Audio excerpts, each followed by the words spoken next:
Facebook Live. I'm your host, Nour Hachem Fawaz, president and founder of 𝒊𝒏𝒏𝒐𝗗𝒂𝒕.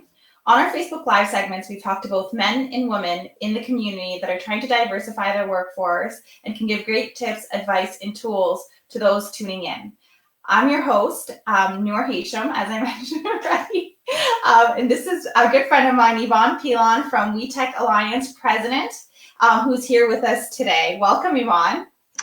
It's awesome to be here. Nice to see you, Nour. Nice to see you, Yvonne. And I was just thinking as we were just counting down to come on live, this is the first time I think I've ever interviewed you. Yeah, I know, this is weird. Usually we're the ones being interviewed. I think we've been interviewed together, but yeah, I don't think I've ever been the one in the driver's seat asking the questions. Well, listen, I have to say, like, I've been doing these Facebook segments for a couple of weeks now, and I know you said that you've tuned in, but your name has come up a million times with a lot of the resources and tools that you're providing during COVID-19, but just the wealth of information and connections that you have just in general in our community. You're a huge community advocate and support. You're involved in so many things, especially in the tech sector and supporting women in tech. So let's just first start off by just talking a little bit about who is WEtech and what is your goal? And then we'll start moving into more of the detailed questions. Well, thanks, Nour. You're way too kind. So WEtech Alliance, a lot of people, I think, still kind of scratch their head and go, what does WEtech really do? But the reason why we exist, and we're part of 17 other regional innovation centers in the province of Ontario, and our mandate truly is, in the most simplest terms, to help tech companies start, grow, and succeed. So we're here to help tech entrepreneurs, tech companies of all stages, so early stage, more of the scale-up stage, and the enterprise stage, to help create more jobs, more companies, and really bigger, prosperity for the region. So that's at our core what we do. So we work more with the tech entrepreneur than we would work with tech talent specifically. So the people who are actually employed in these tech companies. And obviously in that, we know that in order to have, thriving tech entrepreneurs, you need a thriving tech community. So that's where we get involved in helping tech talent by putting on events and activities and networking event and bringing industry on campus. And as well as just championing technology, right? We're at a point right now in Windsor is what's Windsor 2.0 going to look like? And I think technology is going to play a really big role in transforming and diversifying this community. And that's an amazing description. What role is technology currently playing in the environment that we're in? Because, I mean, this is an unprecedented time and it's impacted our organization and many in the community. So what have you seen so far that tech has really helped advance and supported some of the challenges we're facing? So I'll look at this more of a local, but this is not just happening local, it's happening across the world. So we're not unique in what's going on right now. The world is facing a lot of challenges. And I think first and foremost, COVID has been a catalyst for digital transformation, right? What are we doing right now? We're leveraging a new platform. Small businesses now have had to really adjust their business models. How do I sell online, right? How do I increase my social media presence to know people that I exist, right? So definitely on the small business front, it's really encouraged people to, how can you sell virtually? If your doors are closed, how do you change your business model? Telehealth, think about the healthcare side. Derek, my boyfriend, is doing a lot of his patient consultations through telehealth, right? So in home with his lab coat on. So you're seeing it a lot in healthcare. You're seeing it in robotics. You're seeing things in supply chain, technology playing a big role there. Locally, what we've seen a lot is 3D printing, right? What we traditionally thought was just a gadget toy, right, to build trinkets, now building PPEs for people. So we've really seen our manufacturing and 3D printing community come up and really start solving those kind of timely challenges because the supply chain has been so disrupted. Think about e-learning. I know you just saw the girls from Lift lessons on, and again, we've had to transform teaching people in person to teaching students online. So telecommunications. I mean, I could go on and on and on and on and on, but one thing I think, and I look to is I hope it changes, is there's a lot of people across Canada that don't have access to internet. They don't have access to connectivity. And a lot of the a lot of the times that's our low-income individuals, the most vulnerable population. So I think there's a lot of good that's come from technology, but I think we've learned a lot too on where the disparities are. So again, thinking about, we have a strong connection right now, but how many of those people across Canada don't have that? And therefore, how do they get e-learning? How do they get to communicate? How can they connect with people? So there's been, again, a lot of things. The last thing I'll think about is no one's really using cash right now, are they? Right? So digital payments have also been a big piece of this kind of COVID catalyst. So based on all these shifts that you're seeing, and being well connected within the tech sector, what are some small pieces of advice that you could provide to those that are really looking to pivot their entire business model so that they could start generating some revenue? I mean, for example, 𝒊𝒏𝒏𝒐𝒗𝒂𝒕 has had to completely reshift and change our business plan based on being core into event planning. I mean, that's what we do. Our catalyst is all our events that we host across Canada. And now that those in-person events are no longer happening. So we've had to reshape the way that we look at our revenue stream. So what are some things that you would provide advice to those small businesses or organizations that are struggling to see the opportunity? Yeah, Nour, I commend you for how quickly you shifted, and to all the small businesses who have done the same. We're in a little bit of the same situation, right? We're not 100% funded by the government. We need to, to build industry and relationships to sustain ourselves. And the worst part about this is we don't know when we're going to go back to any type of normal, whether it's an old normal, new normal, whatever, right? So I think first and foremost, the most important piece for any business or person organization is to ensure that you, yourself, and your team are safe and healthy, right? That is, you can't have a healthy economy without healthy people, as I've always said. The next thing is really looking at your cash flows. And I've sat on so many leadership calls over the last month and some during our COVID kind of lockdown. And a big thing is, it's better to cut deep than not to cut at all, right? Or to cut a little bit. So really managing your cash flows is to get a better handle on your burn rates or how much money you're spending, and try to keep it to the essential costs, right? Because you need to come out alive and not kind of in complete debt. I would also look at the government of Canada, of Ontario, even our local government have put out so many subsidies. And there are still people falling through the cracks, but it's not to say that it's a perfect solution, but there are subsidies out there, whether it's the rent subsidy, it's a startup subsidy, it's a wage subsidy, the CEBA loan. There's just a lot out there, and it can be a lot to manage, but you can reach out to people like myself, or again, if I can't help you, I can connect you. And I think too, let's plan. Don't start planning for today. We need to start planning for tomorrow. So how, as organizations and businesses, as we look to what the future is going to look like, there's still a lot of question marks. But take, for example, a business, a retail business, right? How will people want to go out to a busy restaurant? How will takeout become more important? So I think people need to start looking at what are those changes of the industry that they expect to happen, and how will your customer change? Right? So really starting to think of when things reopen, how will the customer's expectations change that will directly affect your bottom line or your revenue stream? And I think in all of this, how can you be creative and innovative, right? You've seen, I mean, how many companies have you seen really pivot? And I think it's been awesome. I keep going back to WindsorEssex as a local tourism company who literally is all about getting people together in person to celebrate wine, food, beer. And how they've been able to pivot is just truly amazing by offering 𝒊𝒏𝒏𝒐𝒃, and you can basically, they've got all types of kind of box that you can get delivered to your home to do art.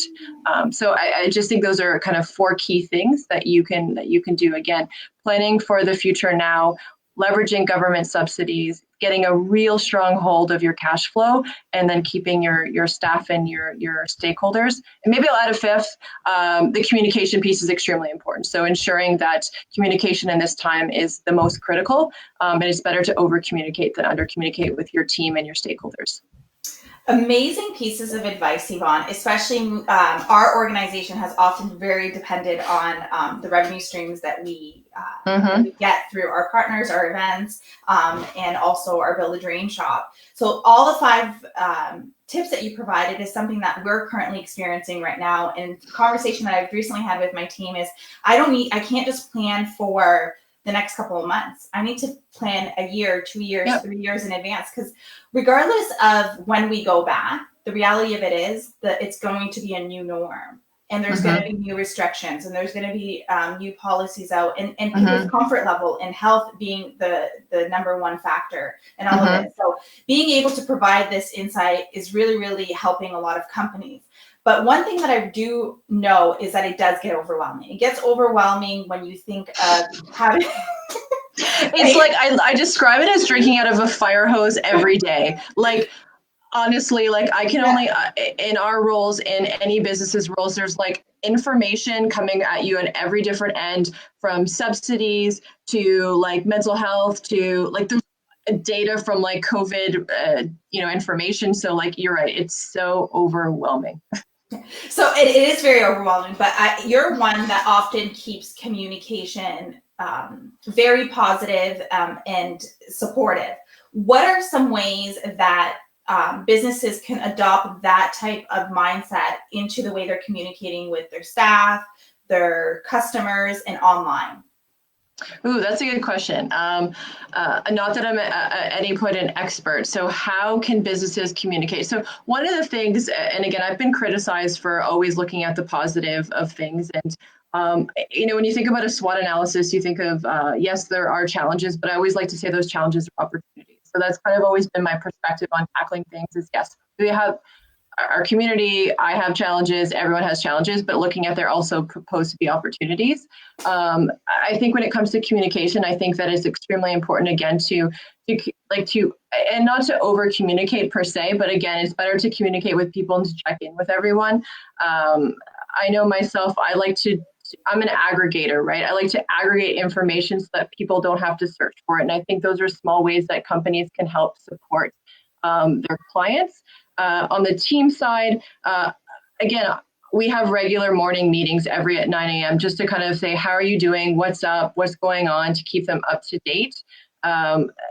Again, I think that it's so easy to go down the unfortunate path of like, this is really hard. And it's okay to say that this is not, we've never been through this. Things are super challenging, but we will get out of this. And I think we'll get out of this. And unfortunately, there will be some businesses that won't survive. And that is just extremely awful. But there will be some that will get past this and they'll be even more resilient after. So if you're a business, just like anything, you can't go dark. The more we almost have to become masters of marketing right now, of always, ensuring that your brand is still there, that you're still there to care, that you're caring about your staff, you're caring about your customer, and you're also, again, trying to keep them engaged as much as possible. So I'm not sure if that answers your question. No, it definitely does. And I thank you for that. I just want to take a quick pause to ask anyone that's tuning in, if you have any questions for Yvonne, you get a chance to win a gift card to our dream shop. We have some really cool swag on there. But I love the comments that are coming through. Frank Brazese, huge supporter. Thanks for tuning in. And Holly Roberts, we really appreciate you being on and giving us a comment. So Yvonne, one of the things you talked about is you bring all the information together to support our community.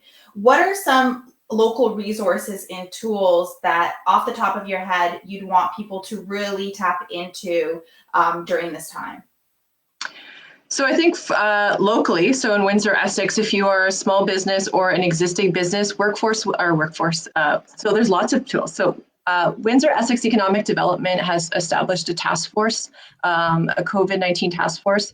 If you go to their website, choosewindsoressex.com, you'll get tons of information on the latest government subsidies, as well as you can see all the different task force and what they're doing to ensure that transportation, manufacturing, small business, tourism, and agriculture are being addressed in some of the challenges there. So first and foremost, again, under that is all of your small business resources. So the Small Business Center of WindsorEssex also has a lot of resources available in upcoming Ask the Expert sessions. Workforce WindsorEssex has launched some amazing tools to better understand how workers have been affected, but again, what jobs, who's still hiring. So they have, again, amazing tools in addition to their existing tools. They have a number of new tools. You have organizations like Tourism WindsorEssex that are allowing you to show your Windsor pride, right? They've got tons of lists of where you can order in craft beer, you can order in food, you can order in wine. The Windsor Star has a great list. We'll be launching a program called Digital Shift, which is all about addressing the tourism industry as well as small businesses and how you can kind of use technology to, again, not just mitigate COVID, but to create sustainable recovery after COVID, knowing that we're likely going to rely more on this digitization of industry. So again, those are very business focused. Obviously, Canada Mental Health, or the Canadian Mental Health Association, has some amazing resources. We keep thinking about a lot of on the financial side, but mentally we're seeing a lot of challenges with employees, with community. I mean, we're all really kind of, I don't like to say locked in, but we're kind of stuck in these homes. And for some, being stuck at home is the worst thing that could happen, right? Is, you hear some horror stories of what's happening, and it's so important to, again, to talk. And I encourage everyone, you're on a Zoom call, show your face.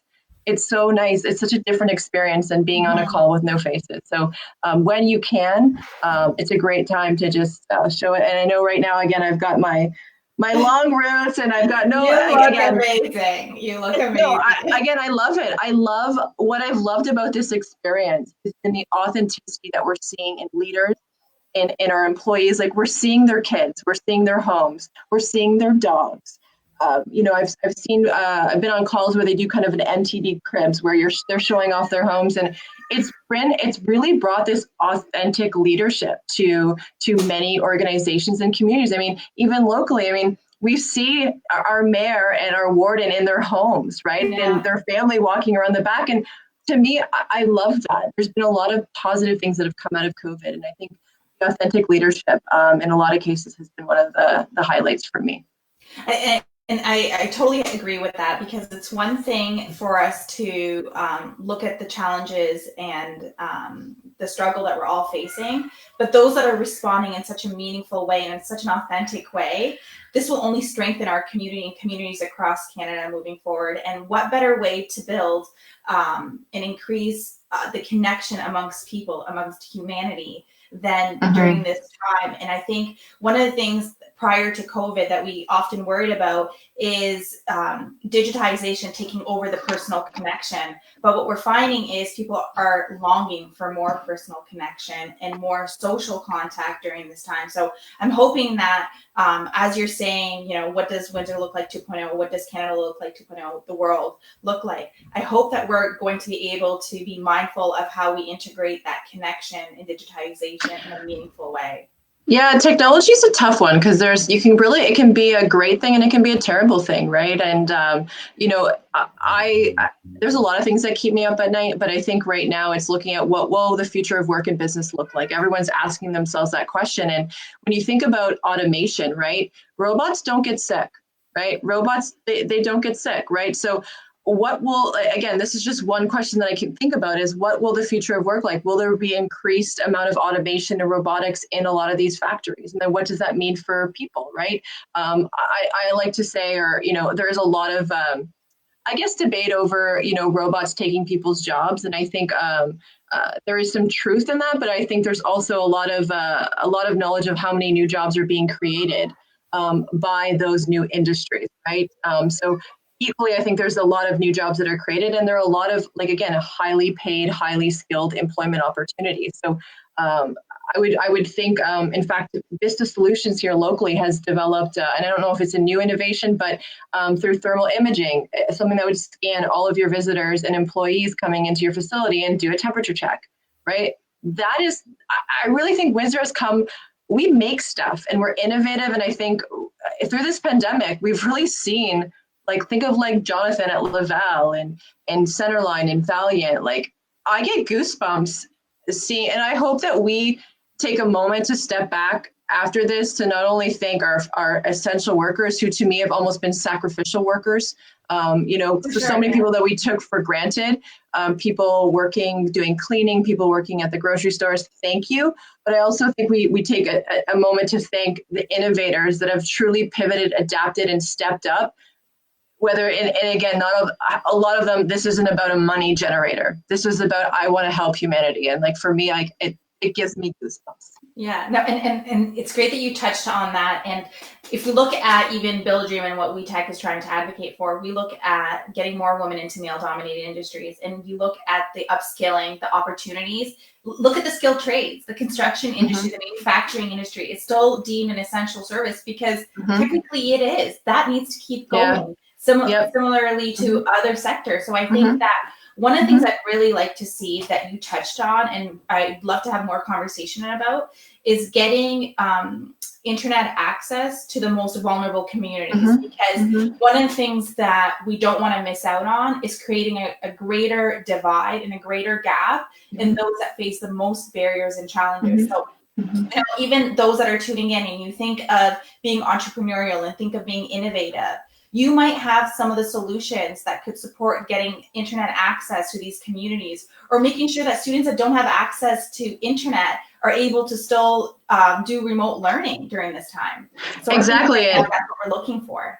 I agree. And again, we've learned where we're strong and we've also learned where we're weak throughout this pandemic. But ironically, today is the opening of applications. So in partnership with our colleagues in London and in Waterloo, so WEtech Alliance and Libro Credit Union and Pillar Nonprofit, we've launched the Recovery, Rebuild, Design Challenges. So $20,000 will be going out into 2 individual challenges. Right now, it's a social and health impact. So for the next 3 days, you can apply your innovative idea or whatever it is, whether you're a person, an organization, for-profit, nonprofit, a company, startup, whatever.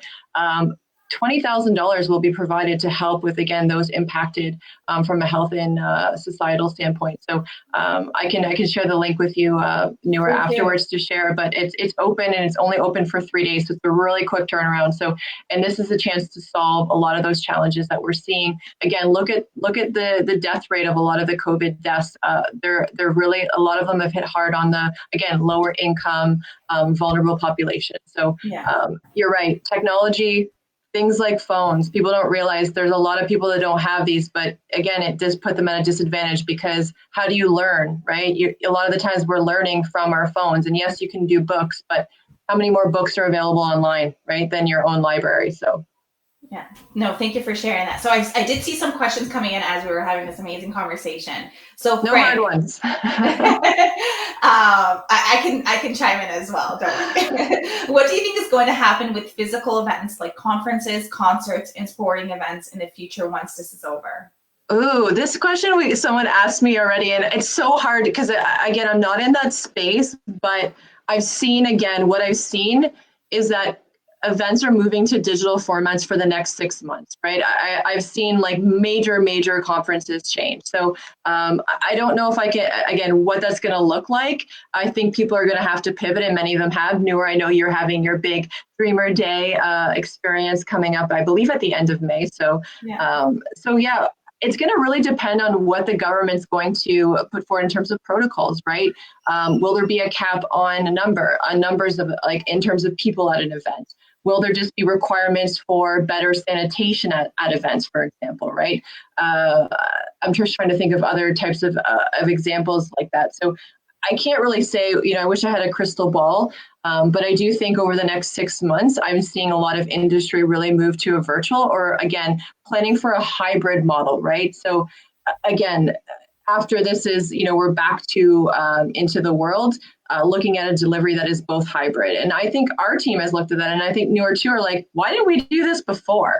Like a lot of the meetings that we were meeting already in person were like, we could have done this in a virtual standpoint. So I know for us as an organization who does do a lot of events, not nearly as many as you, we're looking at, for the long-term future, is looking at hybrid type models, right? But the one thing missing in those hybrid type models is really trying to build community, right? Yeah. That's the hardest part in a lot of these, is that when you're on these calls, and because you can access things across the world, you're not seeing your neighbor or the person you work with. So how do you do it virtually, but also build community? So it's so interesting. I was thinking about, like, how do networking events become as engaging and meaningful online? And it's tough. Because even if you have a Zoom call and you're talking to, there's like 10 people on the Zoom call, it can get quite overwhelming if people are chiming in. So I definitely would like to believe that large events will come back. I feel that that's something that I'm not prepared to give up for many reasons, not because of Build a Dream, because I know we're still going to go digital, but we need to be social. We need to be social. We're social beings. But I do agree. When we look at Build a Dream, we're looking 6 months, even next year, unfortunately. But that's right. You got to plan that far ahead. And remember too, again, right now we're in a position, again, at no point am I a medical expert, but, everyone's looking for the vaccine, right? So once a vaccine is out there, will we feel more comfortable going out, right? Because I go back to too, it doesn't matter necessarily, let's say the government says everyone can have major events. How do people feel? Because I know not everyone feels like me and willing to go back in the community, especially if you're one of the vulnerable age groups or with underlying health conditions. So it's not necessarily what the government says, also how your customers actually feel, right? How will they feel? Will they want to run to a concert after this is over? Some of them will, but some of them will rethink it, right? And that might be because they've lost a family member. They've personally, they've been told they're high risk. Again, I think I think you're going to see a lot of information about that in the next few months about what will the post-event look like, or post-world of events look like. That's amazing. And just tying it back to a piece of advice that you gave early on in our interview, where companies are encouraged to start pivoting and thinking a year ahead and in advance ahead and getting creative during this time. This is something that we really need to start focusing on in terms of not only what do we want as a company, but what will our customers feel comfortable in doing in the future? And then that helps align some of the strategies that could be built out. I do have Holly Roberts, who is a co-op teacher, who says, our fear is that many businesses may not be able to take students, hoping we could see more virtual co-op placements begin. That's actually something that we've been also thinking about as well. No, that's Holly, great question. It's so interesting because unfortunately, when Workforce recently announced or shared some of their worker impact numbers, they also kind of compared it to the last big hit, right? And in times like this, unfortunately, you know what happens? Youth unemployment skyrockets because people are losing their jobs, there are less resources, a million other things. So I think it's something that we all need to be mindful of is not only are people losing their jobs, but all these people that are graduating that need this experiential learning opportunity are now being put on another level underneath, right? They're kind of like the next, they're not necessarily top of mind. So a couple positives on that. I think definitely the virtual co-op, I think that's actually a great idea. I think I commend again, the government of Ontario. They've actually opened up another round of Canadian summer jobs for students. I want to thank our MP, Brian Massey, because he got us on that list. So we'll be applying for a student to join our team. But yeah, I think, again, I can't undervalue the importance of co-op positions. And we usually annually take in a student. So I think everyone needs to start thinking about, again, how do we provide youth opportunities even in a virtual space? So Holly, I think that's a great idea. And I'd love to get your insight too, Nour, on that and what you're thinking. Yeah, definitely. And I'm really happy to see that you guys are tapping into the youth employment opportunity. As you know, this is something that not only as an organization, but personally, I'm really invested in, having worked with so many youth and co-op opportunities. Build a Dream is looking at trying to provide those opportunities and bridge that connection between those industries that are looking for co-op placements, even after this settles down a little bit. So please reach out to us because we do have some great advice that we're providing some of our contacts. But one of the things that we are finding, if companies are having a challenging time maybe pivoting their business model, this may be an opportunity for us to really tap into the talented and educated minds of young people who are very used to using technology. I mean, they've been raised their entire lives using technology. And in many cases, they are far more advanced than we are. So I definitely encourage employers who are trying to pivot and are facing difficult challenges in pivoting, tap into co-op opportunities and new graduates, because they might be a really good opportunity to add that different mindset, different way of thinking into your company. Yeah, and I don't know, and Holly is, I don't, do you know if Holly is a high school or a university college co-op placement? I don't know. I don't know if Holly, She's a but co-op teacher, so she would be in oh, the high high school. school. Okay, high Yeah. school. Yeah. So, Yeah.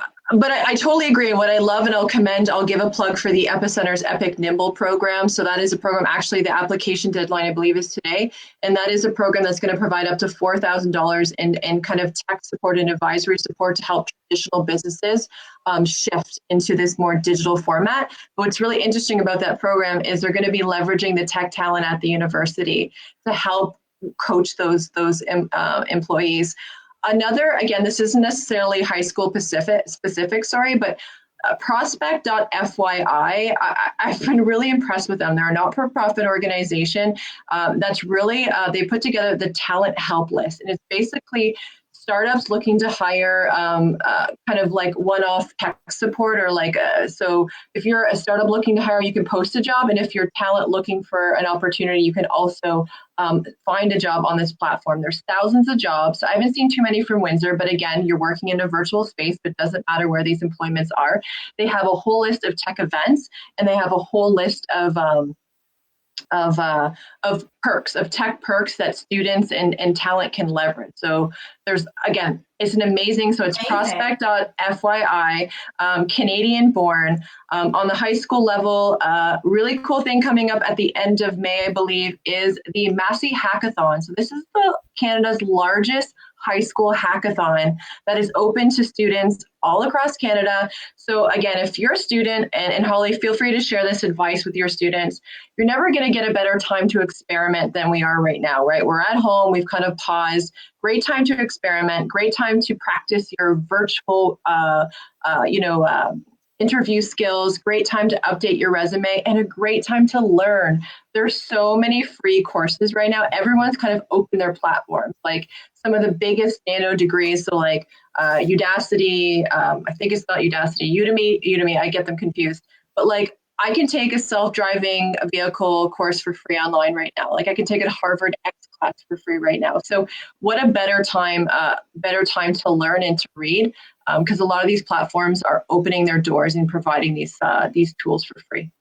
And great feedback. And for students that are also looking for another opportunity, on May 27th, I know Yvonne mentioned it, we're hosting our first digital conference for families across Canada. And it's happening on May 27th. You could register at dreamathome.eventbrite.ca. You're going to hear from a panel of amazing female leaders in different fields share their career journey. You're going to hear from school board, colleges, universities who are really providing great resources and tools for families to use at home. And then we'll also have some great giveaways, some quizzes, some games to play. So we definitely encourage you to sign up for our free digital conference that will help connect students to industry leaders.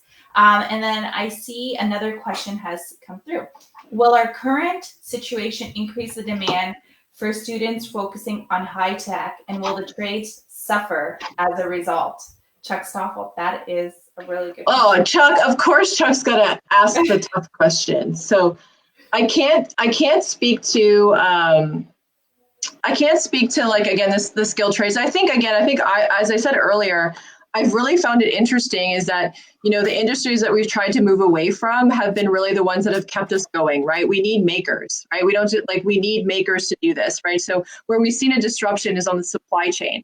So think about, like, we typically supply a lot of things. We import things from China and other parts of the country. So now what's going to happen with supply chain? And we've seen kind of the trickle down effect is, will some of these larger companies start moving things back to like local, or like they're like North America, for example? So I think if that happens, yes, skill trades will continue to increase. You're still going to need a lot of those. And then on the tech side, if you look at before this happened, there was already an indication of the digital transformation. This has been like exponentially grown over since COVID. So because everything's going to be relying more on technology, I think definitely there'll be a definite increase.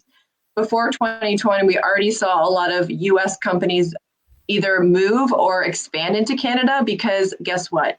Canada has some of the best tech talent. So that's another piece of it. So I think those two things, I think we're definitely going to see an increase. But when that increase happens, the tech sector is still being hit, right? So yes, they've, I think, fared a little bit better than some, but they're still being hit because it's hard to onboard people in this kind of environment, right? Like when you think about hiring a new staff, you can do interviews, but how do you actually onboard them? So that's things that we're hearing from our own company. So yes, I think technology is going to be even more important post-pandemic, and it'll be technologies in environmental technologies. Healthcare is going to be a huge market for the kind of implementation of technology. So I hope that answers your question. I'm going to actually add just a little bit to that, because I love that you talked about the tech sector. But I think one of the opportunities that we have right now is to truly highlight to families, to individuals, the amazing opportunities within the skilled trades. It's really to take this time to change the perception and the stereotype about the amazing pathways and journeys that you could experience being in the skilled trades. Because we know, Chuck, working in this field and really trying to advocate for more youth to consider it, one of the biggest challenges is that there's this perception that the skilled trades is unskilled, low paying, and a dirty job. But we know it's the complete opposite. I've had amazing female role models on our Facebook Live. We've interviewed on multiple occasions that have talked about getting into this pathway, that are still currently working because they're deemed essential, and they're building their skills and increasing their wages. So what I'm hoping to see during this time is a greater focus and attention placed on the value of looking at your career journey, not in a straight line, but in a way of, continuously building your skills and talent so that you could use your transferable skills to move into different industries as things shift. Because we know, especially from this experience, but in 2008, that disruption, how prepared is the workforce to utilize their transferable skills and use it in a completely different industry? So I think one of the things with the skilled trades, you take those skills with you anywhere you go. Yeah, no, again, I come from a father and a brother who is in skilled trades. And like I said, let me tell you, it's always them I'm calling. Can you fix something? So I do think you're right. I don't think it's necessarily going to go anywhere. And I hope that there's also a realignment of pay after this pandemic, right? Of like, why is it that the people who are sacrificing their lives right now are the ones that are the lowest paid? Like that just blows my mind, right? So I definitely hope that does happen. And Nour, again, what you do for the skilled trades is absolutely amazing. And when we think about the tech world, I think there's also a misnomer of that if you go into tech, you're going to go into coding.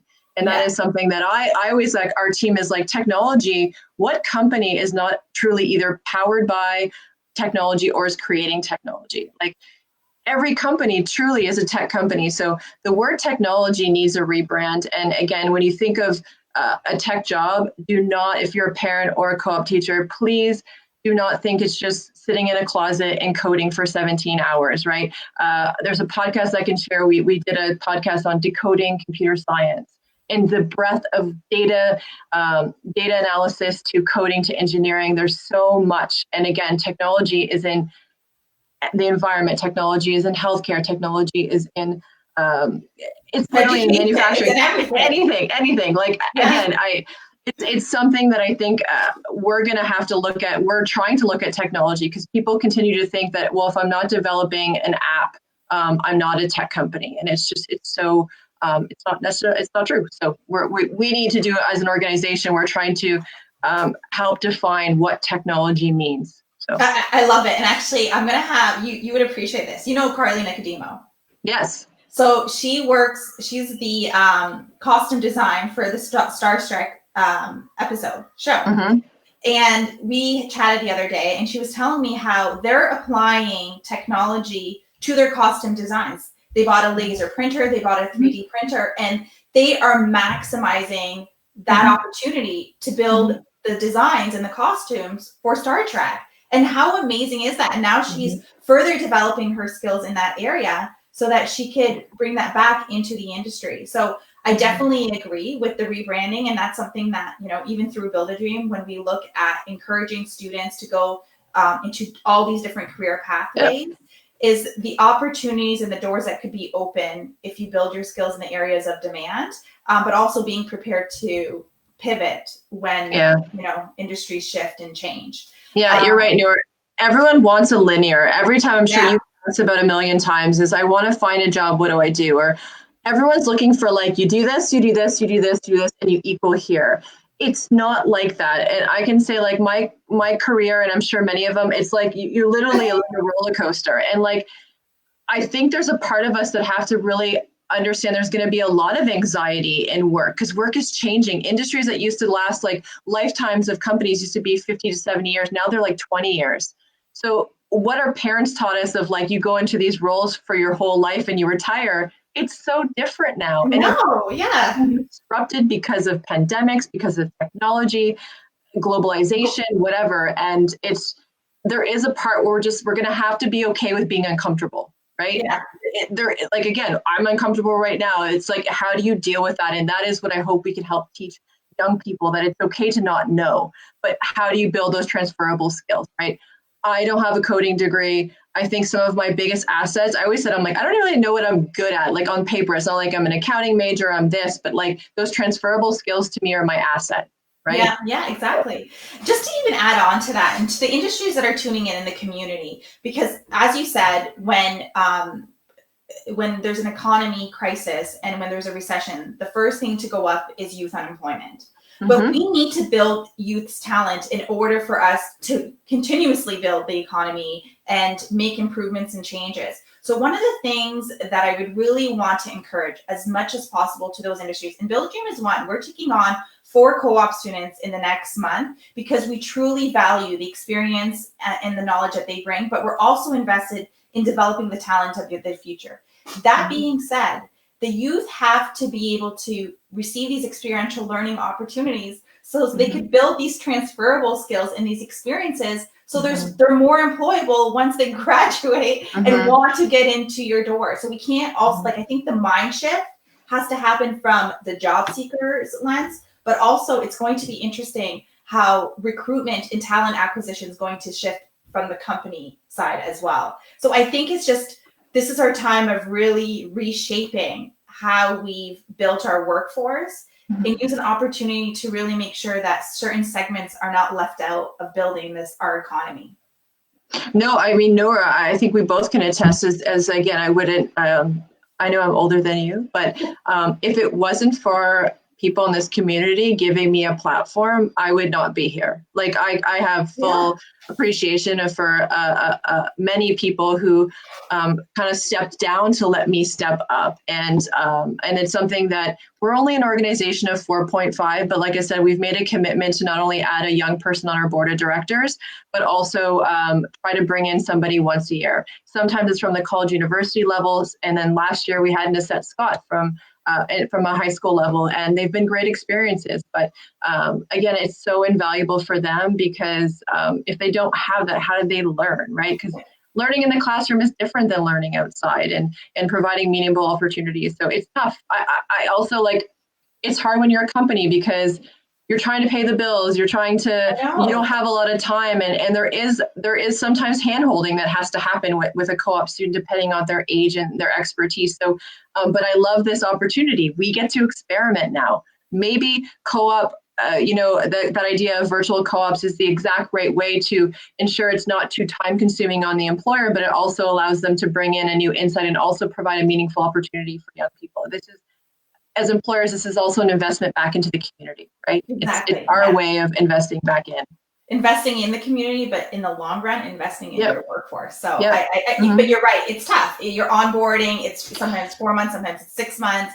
It's challenging. You need to play a role model, mentor role. But it'd be interesting to see, unique models that could be built out from this as an opportunity to ensure that our students have opportunities. I don't want to miss some of the questions. I love all the questions that are being asked. Okay, so Chuck Stoffel said, need to promote more making in our education system, which would help to develop those transferable skills and also an interest in skill traits. Definitely coming from the makerspace expert who strongly values providing students in grade school this opportunity. So, you know, you have my vote for that. So definitely always advocating for these hands-on experiences in school. I vote Chuck for everything. I do as well. Like, he's played an integral role in my leadership and in building Build a Dream and making it a not-for-profit, and continuously supporting us. Okay, Holly Roberts, our co-op program connects so many students with skill trades opportunities and job offers. With all placements on hold, it is these students who are missing out the most. I know, and I just would really, and it'd be interesting, and maybe this is something Build a Dream could do, is to create a webinar on really start brainstorming ideas across different sectors about how we can start supporting these students that we're supposed to go out into placements. What could they learn in the interim that will not necessarily replace the authentic and the amazing hands-on experiential experience they would have received on the job site? But what could they learn that's a little bit more hands-on, a little bit more interactive in the meantime? So I don't know, I'd be interested in hosting a webinar that could talk about this further. I go back to aggregating. A lot of this stuff is already out there. Like I said, I can't say enough about, that's why I love doing lists. You'll see me post a lot of lists through WEtech in my personal account, because like, again, 8 ways, the last one was 8 ways women, you know, you can participate, like events, women in tech events to add to your calendar. You can do that from your own home through your pajamas, right? There's, like, again, I know students want to get into the businesses and it might be on hold right now, but doesn't mean you stop learning and you can't build this whole new repertoire of amazing skill sets. So Nour, I think it's a definite opportunity. I mean, the youth is not necessarily in our mandate at this point, right? A lot of our programming is not specific to youth, but in fact, in our team call today, we talked about, as we're building the kind of 2.0 programs, right? We've got some major programs coming out that are supposed to launch in the summer. Think of like our Nerd Olympics and our Scale Up, but now we're trying to transform that. But after Workforce shared that note of like the youth unemployment rate, what can we do to either add a little bit of the flavor into those programs? Again, even if we can hire one person, it's one student that gets experience, right? Because how many, like, again, put yourself in their shoes. They lost their graduation, everything they worked for to, like their friendships, their prom. And now it's like, again, I empathize with them. And I think that's a big word that we need to do, is have empathy for those. Imagine when you were there and how much you got excited for your graduation or prom. And now, like I said, co-op, and then the stress for the teachers, right? Empathize with Holly, and like, she wants to fill these roles, but now everyone's saying like, I had to lay off people. I can't even imagine bringing a co-op student in. So I think this is where education needs to get creative. And I'll be the first to say, I think I love, again, education is so important, but we need to innovate. And if there's not a time that says innovate, it's right now. So.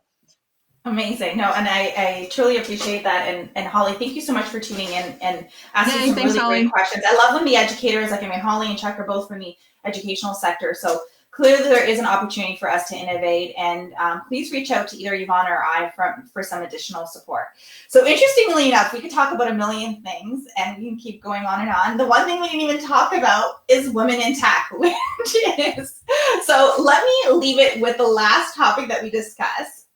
Tell me some of the different resources, events, tips, and tools happening right now for women in tech.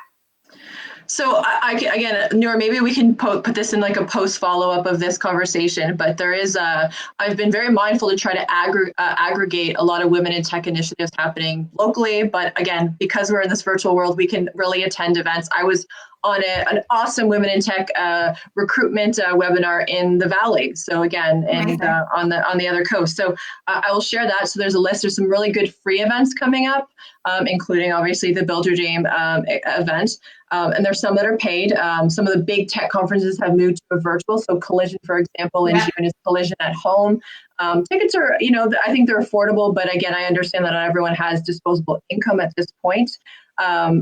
Other activities in the Women in Tech, I think, follow the Rise WindsorEssex network. So that is our new network to support women in STEM, as well as women entrepreneurs. So there's lots of things happening. I know Nicole's trying to, we all went from having in-person events to having to shift that, right? And then, you've got summer happening. So those are activities and opportunities to leverage. And again, I would just encourage to follow both Nour and myself. Again, we're always sharing information, and it's interesting right now, and a lot of the stats that are being shared is that women are most impacted by this because sometimes they are the caregivers, right? So it's really interesting because there's a part of me that's, I wouldn't say sad, but I know we've made so much effort into the diversity inclusion piece, right? And this has really halted everything, right? So I hope that once we get back to work, that diversity and inclusion continues to be a pressing issue, and that we consider again diversifying our workforce, not just with gender, but by all different types of abilities and ethnicities and whatever it may be. So. Yes. Definitely. And that's something that Build a Dream, I know it was very difficult, like even when we were communicating after COVID-19 hit, and being mindful and sensitive and empathizing with what's happening out there in terms of health and ensuring that everyone's safety is top of mind. But our goal is to diversify the workforce, and create more inclusive opportunities for women to succeed in the industry. And you are correct. Like, I mean, it is very difficult right now for working moms having to work remotely, juggling home life, schooling, educate, like all the different things. And so that burden has always been there. So one of the comments that I'd like to make is another opportunity is for us to now really empathize and see firsthand that load that we've put on women for so long, and that sacrifice that they've had to make for so long in order to balance both their home life and work life, and sometimes taking a step back in their career to make it work. So the only thing I want to say is that this remote working experience is not the realistic picture, because students and kids are still home. Typically, when you're talking about remote work, you have your kids in school or in daycare. In this case, it's not. So I think one of the things that I'm encouraging companies to be more mindful of, if you want to continue on driving diversity and inclusion, providing flexible work schedules and opportunities for women to be able, and parents, because soon you're also going to see a shift in who the caregiver is, I'm hoping, and parents sharing that load. And I'm hoping those husbands that are tuning in and fathers that are tuning in know that it's going to take two working parents to raise their kids. And that's going to be really important to help move both genders in the workforce. So to keep staying in touch with Build a Dream, because that's definitely something that we're going to be advocating for. But yes, our partners at Rise, Nicole Anderson's doing phenomenal work, WEtech, Workforce WindsorEssex, the Epicenter, some great initiatives that are coming out, a great report that's been published by Work for WindsorEssex. I can't wait till that's posted. Yeah, I'm looking at some of the stats now, and no, it's a great report. It's definitely a great report. So, okay, great. So Frank says, we are proud to have 20% women on our team and know this will continue to increase. We represent 18 countries. Amazing. And Frank Fawaz is on our Build a Dream board. He's a board member and has been a huge advocate of Build a Dream.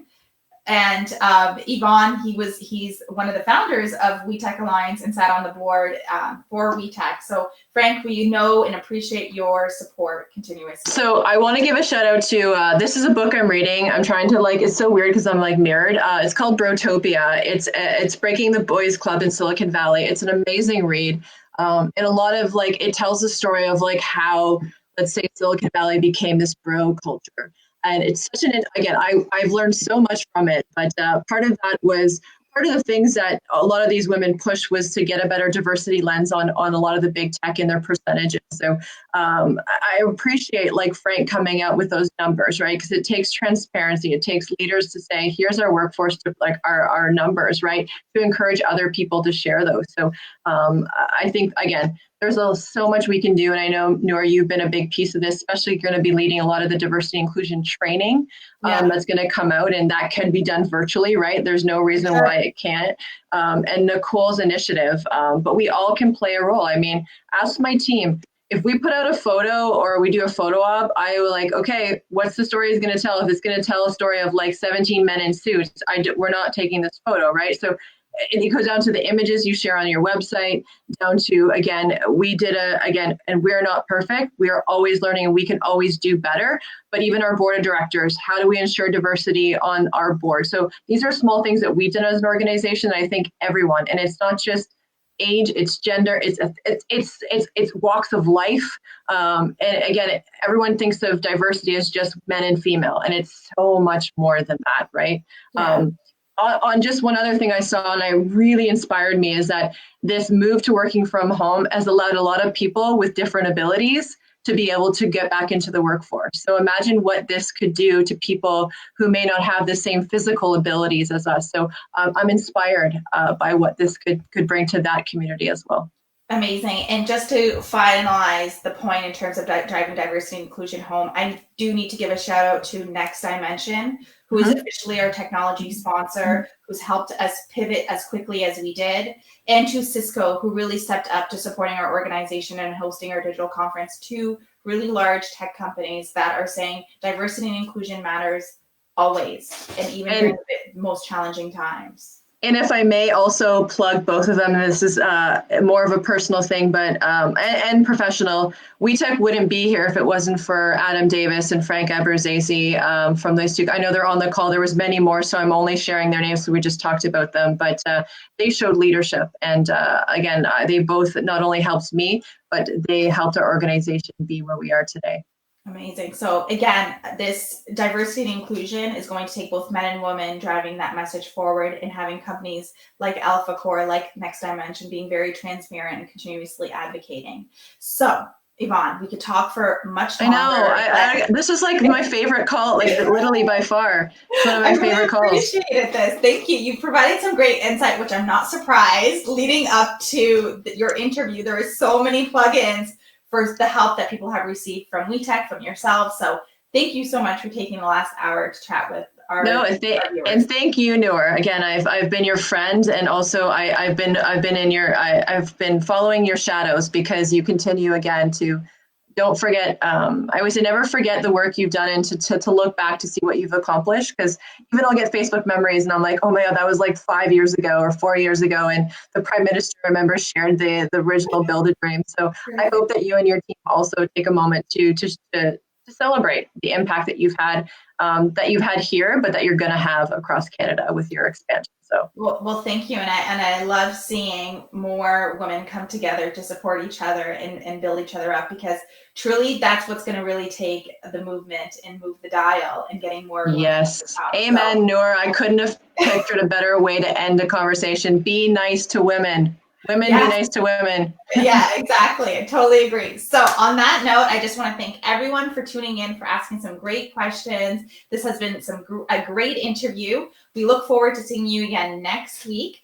Don't forget that we are hosting our first digital conference on May 27th in the evening, free for families across Canada. It's dream@home.eventbrite.ca. You get a chance to hear some phenomenal leaders talk about their career journey, hear from the experts in the field, connect with industry, and win some amazing prizes. So make sure to check out dream@home.eventbrite.ca and follow all the educators that have tuned in today. Send us an email at info@webuildadream.com, and we'd love to send you all the information about our event.